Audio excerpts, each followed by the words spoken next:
অনেকে না ভায়োলেন্সকে খুবই নিউট্রালিটির সঙ্গে দেখেন, নিরপেক্ষভাবে দেখেন, যে সমস্ত ভায়োলেন্স খারাপ। সঠিক তো, আমরা কেউই কোনো ধরনের ভায়োলেন্স, কোনো ধরনের হিংসা চাই না। কিন্তু ভেবে দেখো, আমি কারোর জমিতে কাজ করি, আমার যে জমির মালিক সে বছরের পর বছর আমাকে আমার প্রাপ্য মূল্যটা দেয় না, আমার বাড়ির লোককে অত্যাচার করে, আমার মা বোনেদের ইজ্জতে হাত দেয়। একদিন যদি আমি রেগে তার বাড়িতে, তার বাড়ির যে ধানের গোলা, যে ধান আমি আমার রক্ত ঘাম দিয়ে তৈরি করেছি, আমি যদি তাতে আগুন লাগিয়ে দিই, আমি তো ভায়োলেন্স করলাম। কিন্তু আমার এই ভায়োলেন্সটা তো আসলে একটা আরো বড় ভায়োলেন্সের উত্তর, কাউন্টার ভায়োলেন্স। ফলে আমি এই কাউন্টার ভায়োলেন্স, এই কাউন্টার মিলিটেন্সি নিয়ে আমার কোথাও কোনো মোরাল অসুবিধা নেই। একটা রাষ্ট্র ব্যবস্থা যেখানকার রুলিং ক্লাস, যেখানকার শাসন ব্যবস্থা ভায়োলেন্সের ওপরেই দাঁড়িয়ে রয়েছে, তারা কখনো পুলিশকে ব্যবহার করছেন, কখনো পোষা গুন্ডাকে ব্যবহার করছেন, এবং গণতান্ত্রিক যা সমস্ত যেটুকু যা পরিসর সেটাকে প্রতিদিন তারা ক্রাশ ডাউন করছেন।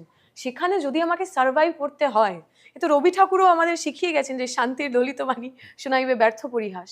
তাহলে কখনো কখনো বড় ভায়োলেন্সকে রোখার জন্য এই কাউন্টার ভায়োলেন্সটা করতে হয়।